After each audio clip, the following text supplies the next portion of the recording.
Nena Madonia Oshman is one of the smartest people I know in the world of books. She is the reason my first book got picked up by a major publisher, Penguin Random House, and she has spent 20 years helping people turn their ideas into powerful books. Today, you get to learn from her mind and her heart. If you want to publish a book or grow your brand, then this conversation with Nena, held at my mastermind group for thought leaders, will change how you think about books, business, and what you can build next. Enjoy. Masterminders. I'm excited to introduce you to Nena. She's been my literary agent from, 15 years ago. It's crazy. Crazy.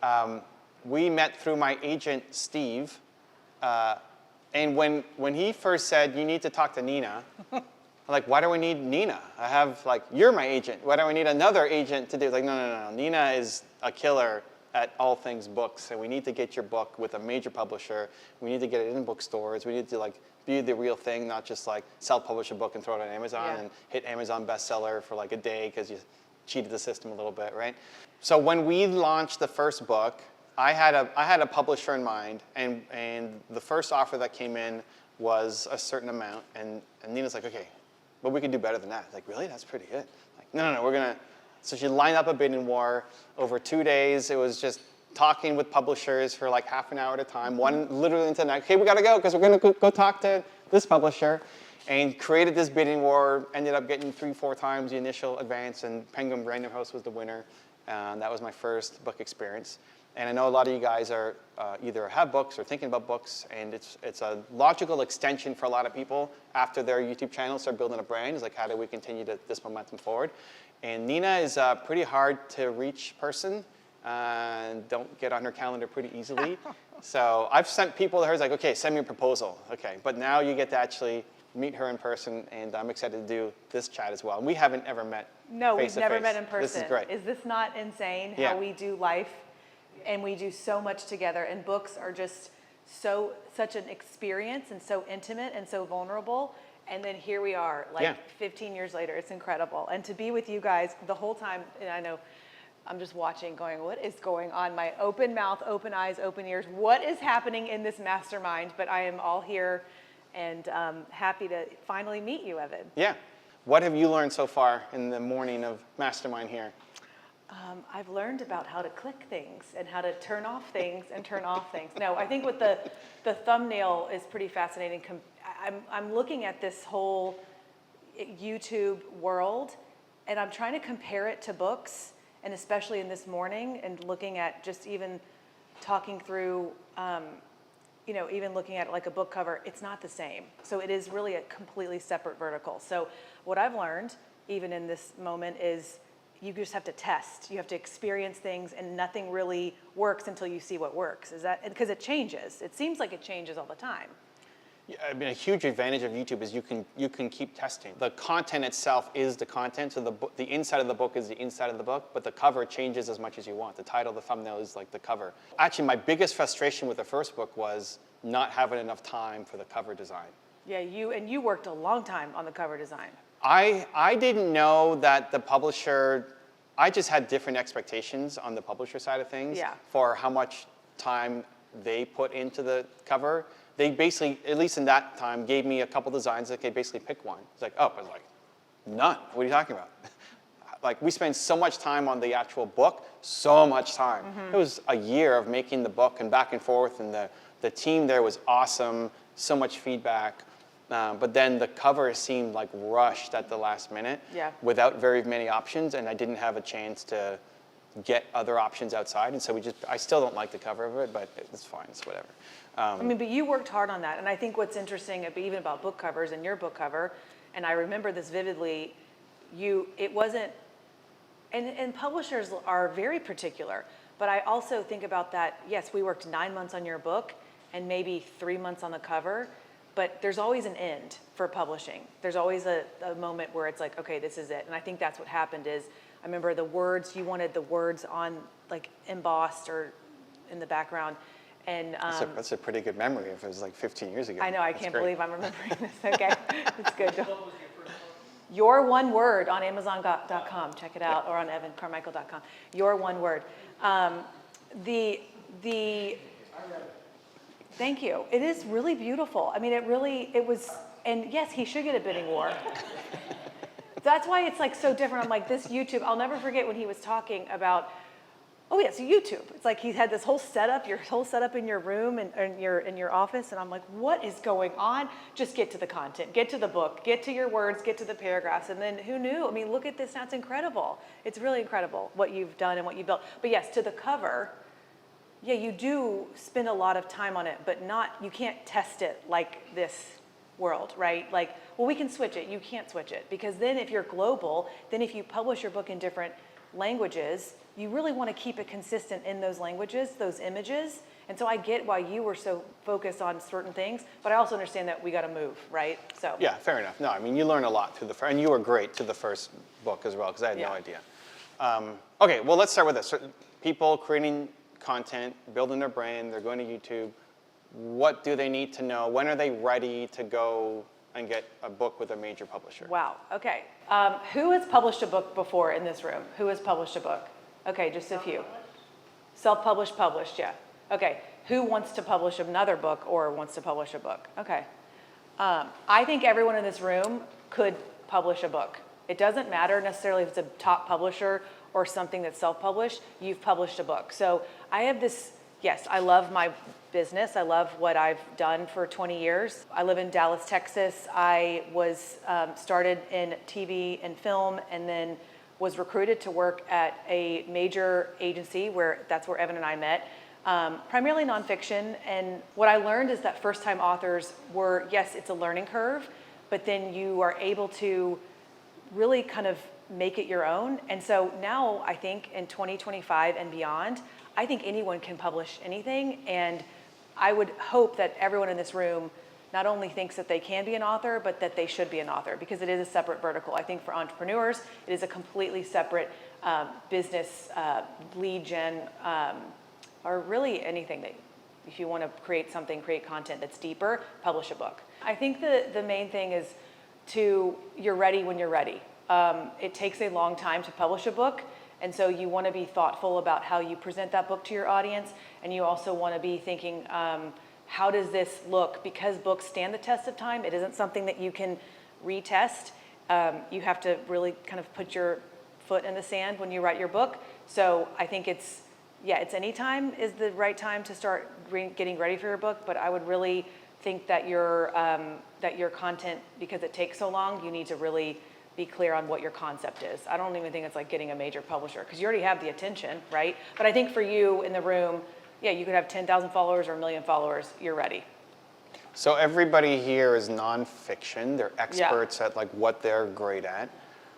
Can you break down the landscape of the publishers for a nonfiction author? Like, where would they be going and what would they be looking for if they're trying to get distribution? Like, there's the majors, like who are they, what would they look for? And then like the tier underneath, who are they, what they would be looking for? Yeah, so the main thing you want to look at for a publisher is their distribution and their printing. That's what a publisher does, is they print and distribute. I think what's interesting, even with wherever you are as an author, your headspace is, well, they should be doing more. Well, what are you doing? What are you doing for your book? If you're in charge of it, you're the CEO, you're the main person you're the COO, you're the CMO. You're the one that directs the team. So it's not necessarily what are they looking for, it's really what are you looking for. I know I'm kind of reverse engineering these, but I think we're thinking about publishing in a space where, the publisher does everything.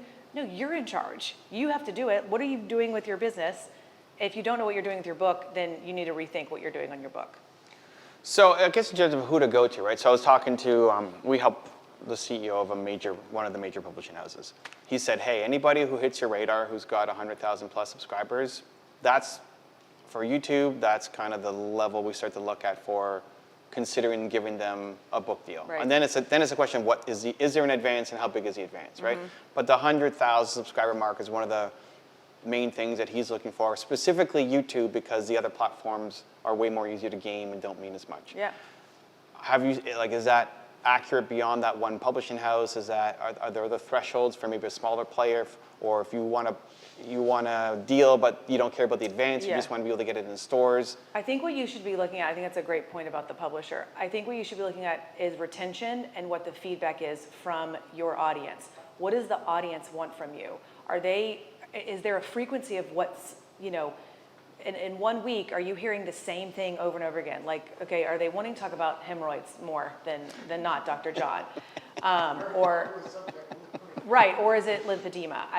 Or is it, and I want this to be an open dialogue. I know we're going to do the questions, but I think it's, publishing is, yes, there's a model and there is a top tier, but there's also so many different ways to grow your business, and it depends on your goals, that's how you are able to actually publish correctly. So yes, there is a threshold of like 100,000 followers, or I do think the gaming of the system, you're right, like on other social, but also if there's a really awesome article on LinkedIn that has completely gone viral and gone crazy, and there's one sentence that we can pull and make that the theme of your book, I can sell that to a publisher. So in terms of like I think, yes, there's a top tier of publishers, but we're neglecting that there's also a huge landscape of authors and content out there that's not top tier, that maybe you don't need the top tier, right? Like, what is the point of that? I'm not trying to be philosophical, but what is the point of getting the top tier when maybe you need a book right now to then bring in more people? But yes, for the major top 5 publishers in America, and then again, if you're thinking about the world, it is a certain, say, threshold, but it's also, wait, that's an amazing article that they wrote on LinkedIn, and it got 10,000 likes, but the likes were so concentrated in a certain amount of time, then yeah, let's go and take that and sell it to market, and we may get that top publisher. Yeah, and that's where I found you like extremely helpful when I was talking to Steve, like, what do I need a lit agent for? Right. I've got you. It's like, no, but Nena needs to position it properly for the publisher, right? So if you guys have ideas of angles of a book, you run it by her brain while she's here, because like, that's a cool angle, and I would tweak it like this, so that you have at least a directional sense of what to do if you're thinking about the book. I also think too, just to pause right there, you have said it in your books, like, the only opinion that matters is yours.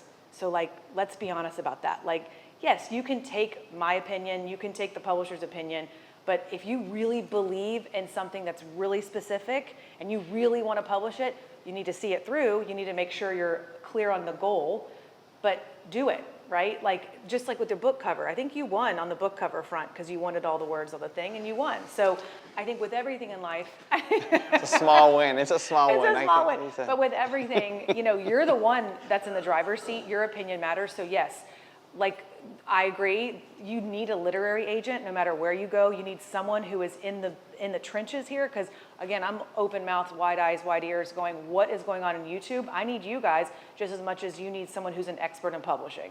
We all need each other. You can't do it on your own. What are some of the mistakes when negotiating some of these deals? Like, one that I wish I had was how many books I get up front, yeah. and what my ability to buy new books would be, because a lot of the funnels and distribution techniques that you can use for online marketing didn't work for me, because buying a book from them costs too much money. Yeah. So any publishing house will let you buy your books at a obviously cheaper rate than sticker price, right? But it was still too high a dollar amount for what I wanted to do for the funnel side, which I just didn't think about. And so I forget what they gave me, like 50 books or something that they start, or 100 books, like not a lot of books, right? And then to buy them myself would still cost me a lot of money. So that's just one example that comes to mind of like, I wish I had thought about this in advance. What are some of the mistakes that authors are making when they're working with a major publisher? I think in publishing, it's changing, and it changes every day, and we're all afraid, like in 2008, oh my gosh, ebooks. Can you imagine when ebooks came out? That was like the biggest, scariest thing ever, and look how we've really kind of, it's not like CDs, it's not like movies, like people are still going to the theaters as well, but books are here. Books are the oldest content around, and I think it's a way of being able to access people differently, so don't be afraid to look at other ways to publish, and I'm speaking this to everyone. I love my business. I love the industry. I do think, again, depending on your goals, there are different ways to publish that aren't just like the major publishers, because you're major. Like, let's assume you're major, and maybe you don't need a major publisher who's not going to give you enough books. So I think that there's ways to look at this. In terms of contracts, I look at a couple of things that you always should just like think about in business. It's all the numbers, right? Look at the numbers. Really outline your goals with how you want this to be succeed, whether it's units per, for you buying the books, or your royalties, or if there's a way that maybe there's a subsidiary right or a licensing deal that you want to retain, Those are the things that I think of, like the numbers. You want to make sure you're really clear on your numbers. You also want to make sure that deliveries and that there's like a mutual understanding of what you need to deliver and what the publisher needs to deliver. And then the third thing is always like what's next, like the option, making sure that can you get out of this deal? Is there an option to publish again? Publishing is the most, again, it's my business, but publishing has this high integrity. Everything's still kind of handshake, and if you're talking to someone who you don't think is a handshake guy, run. Publishing is incredible, and the top publishers or the, someone, again, your next door neighbor could be an amazing publisher, but you just want to make sure that that contract is something that you agree to. It's not going to be perfect. It's not a compromise, because if they're publishing your book, you're giving them the rights to publish in primarily 3 types: the print, electronic, and the audio. Audio is a little different nowadays, but you just want to make sure you're in a good partnership with your publisher. I think what's funny, though, I didn't even think about the copies situation. That's still a problem. Like the copy thing for authors who need to give away or who want books, but you don't want to give away all your books, right? So this is why you need to think, again, what is a major publisher if you're also major? Like if you're a major brand, what makes sense to you and what would be worth it to you? If it is 1,000 books, you need to probably think and rethink about how you want to publish your book. Because the top tier publishers who have distribution all over the world, they're not going to give you 1,000 books without paying for them or something, right? It's a mutual benefit, but again, you're giving them the rights to do that.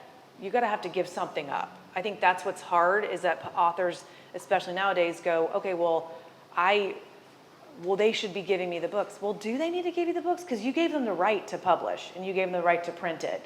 So is that what you're looking for? Are you looking for $1 million? Are you looking for 1,000 books? Does that even answer it? Because this is a rabbit hole that I go down. Yeah, even just the ability to seed books at the beginning, to get buzz going, to send off, galleys. At least for me, it always felt like behind. Like, I need galleys, guys. I need, like, my second book, Built to Serve, right? So Built to Serve, I think is a great book.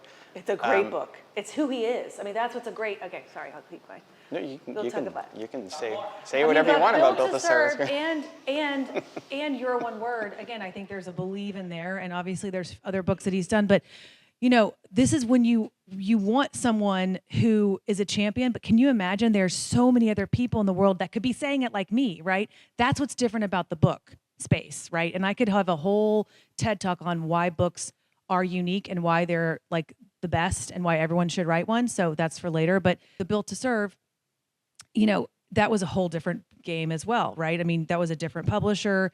And I think that's when what's really fun about books is that you shouldn't just do one. If you're doing one, I think you should always think about there's another one.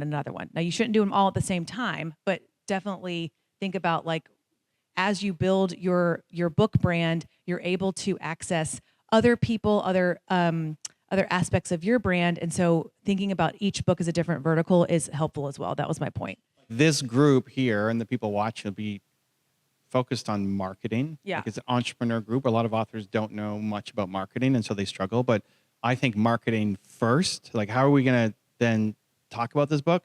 And so my advice would be to start thinking about your marketing plan, because the publishers they're not great at marketing either. Wait. Okay. Number one, authors are great marketers, okay? They just need to be taught certain things. Again, like this YouTube room, this mastermind, I just need to be taught, and I need to do it and feel like it feels right to me. Publishers are great marketers. Publishers are B2B, okay? They're not thinking of your C. So they're B2B. They are thinking of the bookstores. They are thinking of other book markets. They're thinking of international markets. They're thinking of audio publishers. So they are great marketers, but they're not thinking of it like you're thinking of it. I think that's what I want to say. Yeah, so you need to have a marketing plan. Like, how are you going to get this out? How are you going to get people talking about it? I mean, from my experience with the major publishers and helping them on the YouTube stuff, especially for their big authors, they'll pick like one main author a month to really push hard, and everybody else is like, okay, kind of whatever, right? It's on you to reach out and get the galley copies out to people and ask for reviews and do the packages.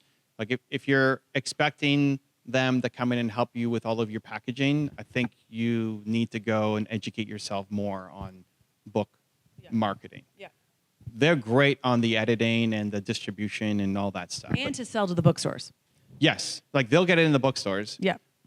But you then have to drive people to the bookstores. Right. Right. So what's the marketing plan, and thinking about that from day one instead of it being, yeah, I don't know, we'll figure it out once the book comes out. Like that's. No, I agree. Right. That's too late. Yeah. You said, I'm trying to think what we did with audio, but for Built to Serve, it was, we pulled it out. Like we sold the audio to somebody else. Yes. So an international was somebody else. It wasn't all bundled together. No. So how should people be thinking about domestic, international, and then audio rights? 'Cause Which audio is rights is huge now. Yeah. Super fun. Again, major publishers retain those now. So, you know, you have to find other ways, and this is why you need an agent, and a confidant, a champion, a Sherpa, whatever, to be like really thoughtful of, all right, Nena is the book Sherpa. the Sherpa, I'll carry your load, but you will also have to walk with me. So just know that you're not doing this She alone. had that ready. She had that ready. Okay. You're not, I didn't have it ready, but you know, thank you. Okay. So if the book audio rights are sold to someone else, well, what are some other audio ways that I can bring people in to then buy the book so that it's mutually beneficial for the publisher that you sold your book to? So if you're thinking about audio, yes, we slice and dice, but the audio specifically is something that, again, you're selling your rights to the publisher, or you can also retain them. And then you can also splice. Maybe there's like a way to take one chapter and then turn it into a story, but you have to negotiate this to then make the audiobook something better for, I don't know, what's going to be new on YouTube or something where you just do an audio splice, but don't ever read the book and post it online. I think that's what you wanted to do too. I feel like there was something you wanted to do where you wanted to like read the book. Like you can't read a whole book on Instagram or on YouTube and send that out to people. That doesn't work. I would assume that doesn't work for your world too, right? Yeah, I mean, I struggled on the audio side. So one, we split it up, and then I remember I recorded it at Justin Bieber's recording studio in downtown Toronto, which was wild. But then I was struggling in reading my own book. So I had a producer in studio, and then I had a technical producer and a producer in LA who's catching stomach gurgles and all this stuff that I didn't even think about. Like, hey, your stomach gurgled. Say that again. What? Yeah, your voice is dry. Drink a little water. I can hear your lips smacking. Like, okay. But I was struggling on the words. Yeah. Right? Like I wasn't reading my own words properly. I have like 85% correct, but anytime I stumbled a little bit and I said something else, they stopped me. Yeah. He's like, no, you didn't do that. And it was ruining the flow. It's like, this is going to take. And your flow too, my right? flow. Like I can't, I'm in a flow. Like just let me keep going. Yeah. And I don't know if we called you or we had to call the publisher. I think we called you. I don't remember. But it's like, hey, if it's my word, I'm not going to sue myself for saying the wrong thing. As long as I'm not doing a direct quote of like Marcus Aurelius and misquoting him or something, like, can I just go? And we got the approval that I could. And then I went a lot faster. Was this Built to Serve or was this? No, that was Built to Serve. I'm pretty sure it was Built to Serve. I'm thinking back, but that was a big struggle. It's like 2.5 days in the studio and it's hot. Yeah. It's hot because they don't have any air, like that impacts the noise. Yeah, you don't think about all those little things. Some authors now just read the introduction.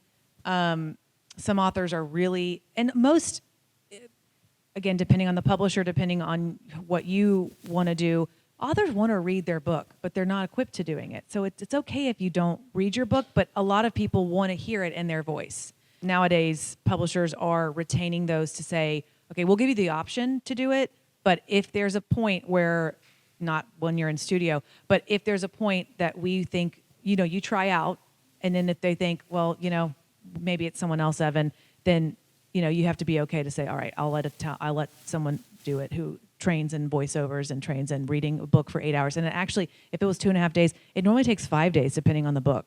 So it can be a long process, long process. Okay, so then what's fun is then you can take your audiobook, if you retain the rights, then you can sell it in each country, not just with the usual suspects, as I call them, the print, and audio, but then you can sell the little audio splicing to a foreign country or to a foreign territory, and then you're selling it to them in their audio, and then they may come to you and say, actually, we want to take your book content and put it into an anthology with others, would you want to do that in that particular country? And then you can go back to America and say, or to the English rights holder and say, well, we're doing this anthology in China. We want to do this in America. I mean, it's so fun when you're able to really distill the information into many different ways for readers to access it. And that's not just audio, because my book was in Korean and all these languages, like the actual book.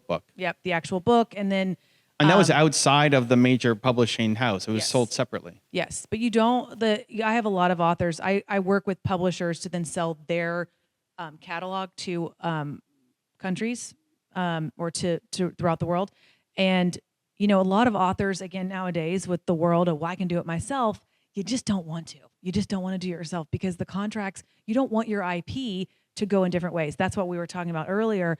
I'm kind of blown away about citing and sourcing, people on ChatGPT, which is a whole other TED Talk I could do, because it seems like this is such a fascinating world, this new world. But again, your words are king. And so you want to make sure you're not taking those, or someone else is taking them and not sourcing and citing you. We were talking just before we came up about YouTube strategies we've used to help authors sell more books, right? So obviously the more you get views and subscribers on your channel, the easier it is to have your own distribution, as well as get closer to getting a major publisher, if that's the goal. On the flip side, then, how do you use your YouTube channel to sell more books? We've done a bunch of campaigns with people who've hit the list. The way to hit the list is not people walking in the bookstores mostly. It's you selling bulk packages to people. And so you're thinking, hey, if somebody buys 5 books, they get this small thing. If they buy 10 books, they get this. 100 books, 500 books, 1,000 books. You're trying to sell as many of the packages as possible, which is usually trading your time for money. So in our world, it's usually you're doing a speaking event and you don't get paid your speaking fee. They're buying books. You're a consultant. They're not going to pay you your consulting fee. They're going to buy books instead. A very common thing is that authors will then trade their coaching time. Like, hey, you get to spend half an hour with author if you buy 100 books, and depending on the author, that number goes up. It's 50 bucks, 100 bucks, 500 bucks, whatever. So what we've helped people do is then, okay, but make that content. Yeah. So if you're trading your time for money anyway, make that a video that then gets put up on your YouTube channel. That what happens in the video? Well, you can say, well, here's Johnny. Johnny just bought 500 copies of my book. Right now we're talking about the book without it being a pitch for the book. Johnny's going to say, oh, I'm so excited to read the book, or I got my first copy yesterday. It's so amazing. He's talking about the book. And then the content is actually very easy to make. It's just, okay, Johnny, like, what's on your mind? How can I help? And then Johnny's going to ask you questions. And then you spend half an hour answering questions. And now you have content that can go on the YouTube channel that then also promotes the book, but then can also be clipped for social, clipped for the Amazon page, all of it. As long as it's not a bait and switch, like, surprise, you're going to go on my YouTube channel. They know, and you bake it in as promotion. By buying this, you get the time with you, and you also get to be on my YouTube channel. And so it's the easiest content to make because you're just showing up and answering questions. You're being interviewed, and it helps you sell the packages of the book. So provided you like helping people, and like you're not like the super introvert and who never wants to ever talk to a human again, compared to sitting in front of a camera and making like most authors hate making thought leadership content. A lot of authors we work with, like who are authors, they don't like making videos. It's not their happy place. And so that's hard. Get in front of a camera. New York Times best-selling author, get in front of a camera and make a video on like 8 ways to solve lipedema. Like, they just won't do it. But don't you think it's a different way too? Don't you think there's other ways to do that? Like, I love that you're saying that authors, I just think there's the muscle that hasn't been worked. Like, I'm going to have to do this, right? Here's 3 tips to how to negotiate your literary agreement, right? Like, I mean, I think everyone has to do this eventually, right? I mean, yes. It's like a yes and, right? It's like yes and what's the easiest way for them to get started? Right. So ultimately, I would say everybody should be making content. You have a mission. It's your duty. It's your responsibility to get it out to the world. And that's a skill set that you should work on, not just to sell more books, but to impact humanity. Right. Yes. And, okay, how do we get started in a way that's going to be, people quit because they don't see the immediate ROI. So how do we generate the ROI? Well, we're going to sell 500 copies of your books at a time. And a lot of authors are doing that anyway with their packages, just behind the scenes instead of make it public. And in any of these coaching sessions that you're doing, if you fail, just don't publish the video. Right. Right? Like if it's not a good session, you don't know how to answer the question, they storm out and hate you. Okay, Just don't publish it. Yeah. Right? But I always think that, so it's interesting what you said about like the ROI for books is like really hard to find. Okay. Like really hard to find because you can be selling 500 book packages or you're like, wait a second, I didn't even sell 500 that week. And it can feel really, really hard. It's like really sad, but there's so many other ways to find different ROIs in books, I think. And so even with like the bestseller launch plans to get on the bestseller list, or even just like make a dent on Amazon just to move up the ranking there. There's so many different ways, I think, to find out how you're going to get your ROI. I do think it's beneficial, yes, to record your content everywhere. Like, I think, yes, you have to record everything because maybe you're not going to post the whole thing, but maybe there's something you can take from that and turn it into, social content or a LinkedIn article or, what you're saying. Maybe it's not a YouTube 20-minute or an hour thing, but maybe it's 5 minutes. Do you think you could do that? There's just levels of difficulty. Yeah. And so starting at the easiest level then generates ROI. Right. Like if you tell an author, hey, or anybody here, like you need somebody to follow you around 24/7, fly them to Toronto, film you here, film you answering questions. That's a lot. That's a heavy lift, especially on the editing side, because now you have 20 hours of content where most of it's crap. And now it really needs to be edited down versus a thought leadership content where you're speaking direct to camera, talking head video, answering 5 questions is a lot easier lift versus just sitting and talking to somebody is a much easier lift. Yeah. And you're talking to, like, the questions they're going to ask you are questions you hopefully know the answer. Mm-hmm. They're going to ask you questions related to your I'm going to ask Dr. John about health questions. I'm not going to ask him about the Lakers game last night. Anyway, maybe I don't know if he's a Lakers fan. Right there. That's a low-scoring game, John. Doesn't sound like a Lakers game. But it's easier to make. So it's, yes, like I think ultimately everybody should have a content production team that's marketing in the modern era. And how do you get started in an easy way that feels worth it and is not a giant struggle, right? Like the only way to get healthy and work out is to do like Ironman. Okay, everybody should then do an Ironman, but there's probably, how do we make it easier for people to get started in doing it? And I think it's not even, I love that, just getting started in filming you don't have to have 500 books, sold to then film your content online with, a coaching call or something, right? You don't have to have a guaranteed 500 because a lot of people who are just starting are like, well, I can't get 500. Well, you can get 5 or you can get 10. And I think, or it's like, you could have your best friend be that coaching person and just kind of talk through. And maybe that's even easier, a lower lift, right? A lighter lift. Just have like someone on the other side answering those questions for you. Yeah. Yeah. At the beginning, if 500 is too much, like the numbers scale up. For somebody, 500 is too much, it's 50, it's 5. So others, 500, they wouldn't even touch it because it's too small. It's got to be 5,000 to have the one-on-one time, right? So you can play with those numbers. The point is you're getting easy content. It's the easiest content to make because you're just showing up and answering questions around an expertise that you already have. And authors, if you're playing the game, like you're already doing this anyway, trading your time for money, now we're just filming it. And then that's also a pretty easy lift on the editing side. You don't need to have fancy editors and an entire production team to have that as a piece of content versus a studio setup.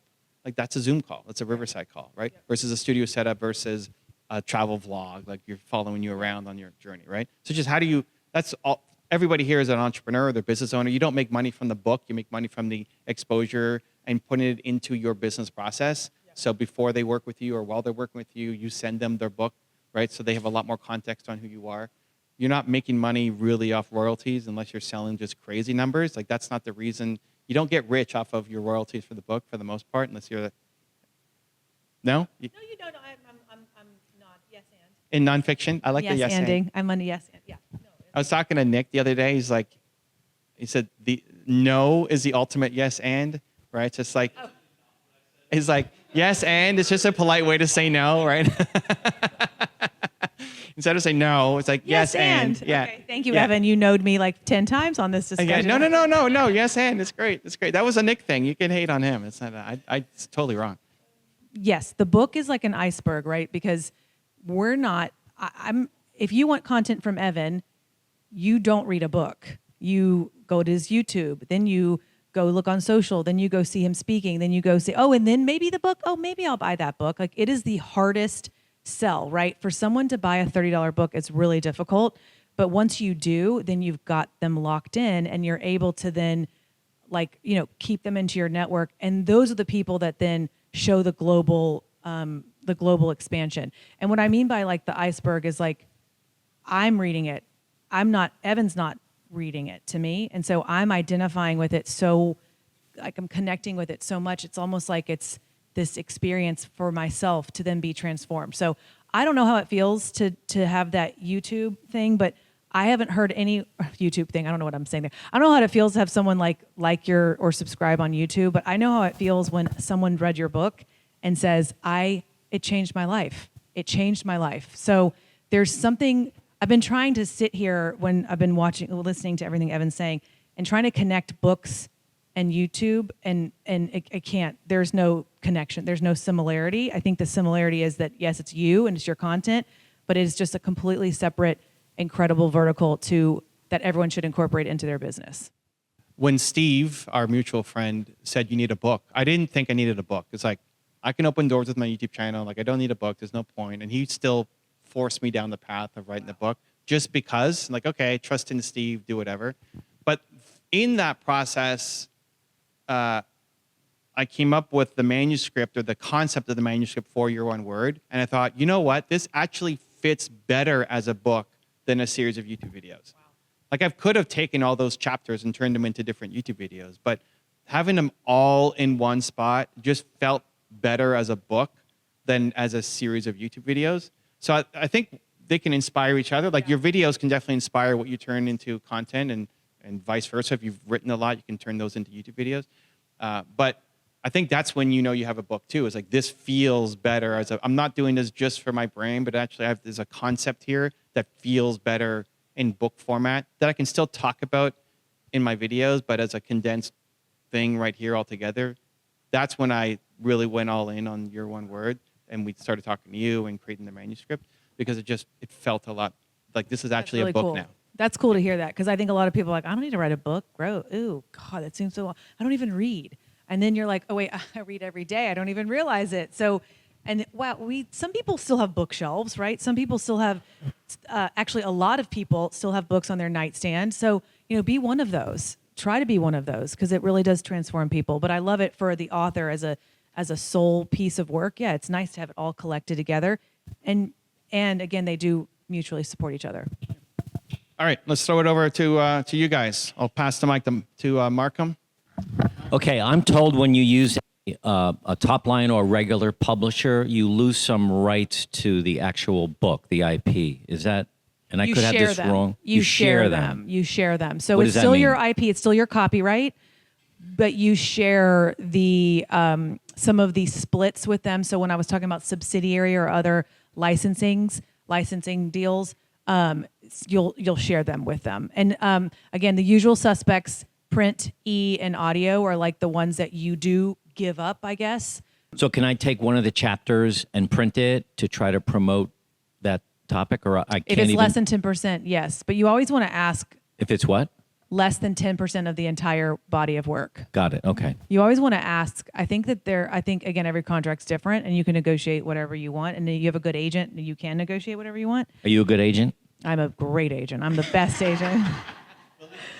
I would say that the 10% is like the norm.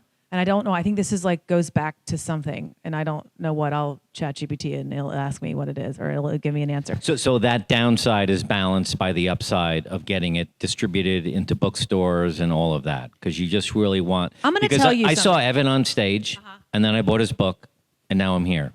See? So there's many different ways for people to access the book. I would say that, yes, one of the big benefits is for it to be in bookstores. I have so many authors years down the road still getting royalty checks, still seeing some sort of benefit. How did I sell 200? That's what I love, this interesting world of testing and being able to find exactly, finding out which side is better than which side. But when you look at your royalty statement 10 years down the road saying, I sold 1,000 books last royalty period. How? I don't even touch that book in years. That's why you write a book, because it's the long-term effect of wow, I've really impacted a lot of people, and I don't even know where I'm being impacted. But then they're coming into your website, they're watching your YouTube. So it's almost like, yes, you listened to Evan, then you bought the book. But there's so many people that buy the book, then go to YouTube, right, or then go to social. So. Yeah. Thank you. So I have always been told I need to write a book. So I'm a writer by nature. So I am writing one right now. And so what is your first time author? Okay. So what's the first thing? I mean, other than like putting notes down and an outline and all this stuff, I can go to, any website and find out the step by step. But who do you think the first partner is in the book writing experience? Is it a coach? Is it an agent? Is it, what's the next step? It all depends on where you've started. Like if you're really not even you just have a pen and paper, I would say getting your concepts down on paper and clarifying those to then feel the tensity of, or feel some sort of like tension between you saying, oh, I really need a writing coach, or I really need an agent. I think that's where you'll be like, where do I begin? Is just start with the pen and paper or even your notes and just like dictate going down a rabbit hole of what do I want to write about. If you've got the concept clearer, then get the agent. Agent first. Yeah, Okay. yeah. I mean, I think a lot of people though are like, I don't even know where to begin. I don't even know what an agent does. I don't know what a publisher does. Why do I need a publisher? Why do I need an agent? And so those questions will be answered once you get the agent or once you talk to different people. I think there's like some gatekeeping of like when you talk to the agent, just talk to people who then, again, like Evan has an agent. Talk to Evan and see if you want to talk to me or come talk to me. You guys know me now. And then we'll see if it's a fit. I know. Right. There's a reason why you're sitting next to me. I think it happened by, I think the universe put it together. Exactly. So Exactly. I understand the role of a literary agent in like negotiating with a publishing company, but can you negotiate directly with bookstores and self-published? Or is there other reasons to have an agent if you've chosen to self-publish? So yes, I think I think every agent is different, right? I mean, every person is different. Mm-hmm. I think that after your book is published, like even with Markham's book, I don't know who published it or if you self-published it, but I think that you need to have at least 500 reviews on Amazon before you even look at a second book, but that's the kind of stuff that you don't know because you've got other stuff to do. So I think having some sort of, either a book strategist or a publishing expert or someone that you can kind of bounce ideas off on, yes, for the life of the book is important.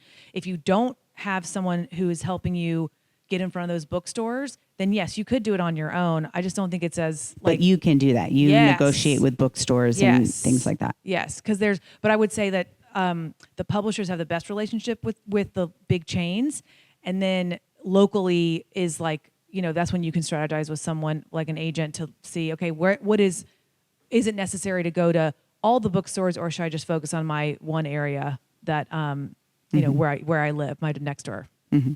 So one of my favorite books is by Shel Silverstein. The Missing Piece Meets the Big O. It's like a massive impact. I mean, the first book was Evan's book, one word. I was there for the manuscript. Your one word. There's another book called One Word. Oh, just a cheap copy. We don't even talk about it. Nope, one word. Yeah. Your one word. Yeah. It was the test. So, but my dream is to publish a children's book. And so is the success path for a children's book different from something like personal development, built to serve, all that? Children's is a whole nother world for a couple of reasons. The first one is it's illustrated. If you're the artist that's illustrating it, that's not a variable. But to get a publisher and to get an agent, it's a whole other world. I focus on nonfiction because I like talking to you and making sure you can, sell your book. But I would say for children's, it is also like there's age. Like, are you doing a book from 0 to 12? You can't. Are you doing a book from 0 to 3? There's so many different ways. I would actually challenge you and say, is it a children's book first, and is it something else, and then doing the children's books after that? I'm not trying to encourage more work, but I do think like sometimes. Why do I want the book to exist? For who is it really for? That's what you're saying. Yeah. I understand. Evan, for example, has been teaching his one word for years and years. He wrote a book on it. Now, when he continues to teach that around the world, whatever, what rights does the publisher now have? What does he have to, like, what is he giving up on his IP that was foundational for him. Like I'm confused. Yeah, there's nothing. I mean, that's what I think. And unless, I mean, I'm not an attorney, so I'm not an attorney, so I don't know all the specifics. But I've been doing this for 20 years, and I think this misconception. There's two misconceptions that I always like think about, and I wish I could like. I'm on a crusade to like debunk these two myths. One is you're giving up your rights. No, why? How could you give up your rights? They're yours. Your name. Yeah, but it's your name on it. How could you give up that right? And two is the major publishers. Like, okay, what is this, like the cool kid crowd? Like, are we trying to get to the cool kids? I struggle with that. And it's not because, believe me, I love the major publishers and they're my friends and I love, yeah, they're the best people in the world. They're the smartest people. They're smarter than me. But like, this isn't about like, it's your work because you've copywritten it. It has your name on it. So I think 10 years down the road when Evan's speaking, it's still his book and he is going to be able to monetize from that speaking engagement and then also sell books to 500 people, 1,000 people who he's talking to. So I struggle with that. And maybe it's because I don't understand the like where it comes from. And maybe it's because I haven't had an experience where someone is giving up their rights. Like I've never.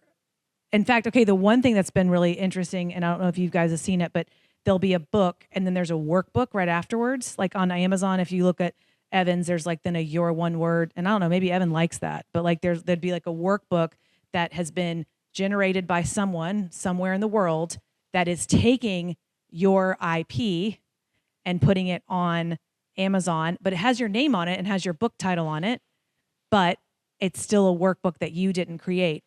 But that's on Amazon and it's not on bookstores and you're not selling it, you're not promoting it. So again, back to like YouTube and being able to have your content reposted, I don't think it's a problem. But there are teams at the publishing houses that are dedicated to taking those off of Amazon.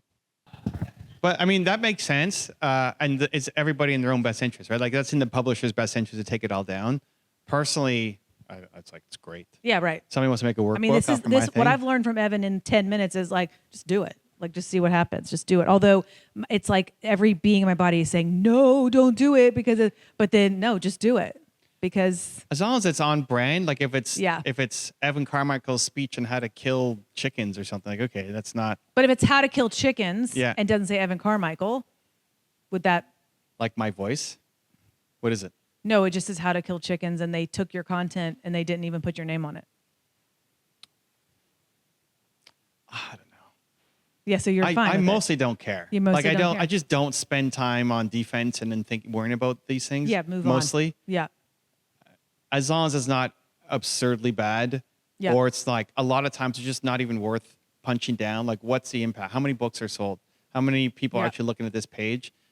For the most part, it's like all tiny, nothing burger things. So like, why am I worrying about these things? Yep. I just don't. I mean, if it starts blowing up, then maybe. But then if it starts blowing up, then you're against the lawsuit.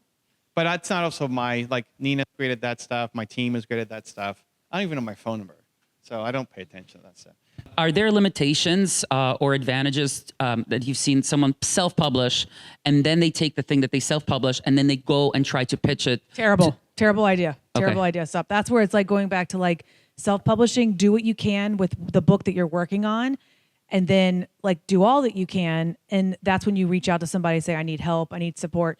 But I would also say, no, do a different idea. Don't ever go repurpose the same thing to the people that you wish you would have talked to the first time, right? Like just talk to them. Like go see if you can sell that idea before then you go self-publish. I would not go self-publish or go publish after self-publishing. What are you working on? How can we support you? Yes. Okay. So I have been in the business for 20 years. Again, I kind of fell into it by my amazing mentor that then it just is incredible that I've been on this journey with books. And I think I'm going to be in here I'm here to be the book advocate. I think that's what I am. And this mastermind is like, do your book, please publish your book. So I help authors, first timers, self-publish. I help any authors, 10-year, authors who've written 10 books. So I created a course for primarily first-time authors, primarily entrepreneurs that will walk them through what they should do to start. And it's on my website, thenominategroup.com, but also theauthorsascent.com. I'll send this to you or Oh, there's my thing. There's my website, Look at guys. that. That's what's so funny. Like you don't like in books. I'm not here to like promote myself, right? But this is the new world that Evan is. Look at that. You got Look a video at that, there. you Look at guys. that video, Hold Nina. on. Oh my gosh, there's a video This on is the homepage. 5 years. This was 5 years ago. I haven't looked at my website since, but here we are. I'm on a mastermind on YouTube and not. Anyway, so yeah, so I've created a course to help people because I think I'm really good with helping people with their book and their book content and making sure that it's exactly what they want to write. And so I think again, if it's a children's book or a coloring book or your memoir or your business book, like you need help. So that's the one thing that I want to, my purpose in life, my belief is to help you publish your legacy. So I want to publish 1 million legacies by the time I leave this earth. Thank you, guys. Nina, thank you. Thank you, That's Evan. great. That's great. To see our last mastermind talk with Jay Cron, who built Kajabi to a $2 billion valuation and will help you stop undervaluing yourself, check the video right there next to me. I think you'll love it. Continue to believe, and I'll see you there. That was the most unintentionally awkward intro, and the Kajabi guy.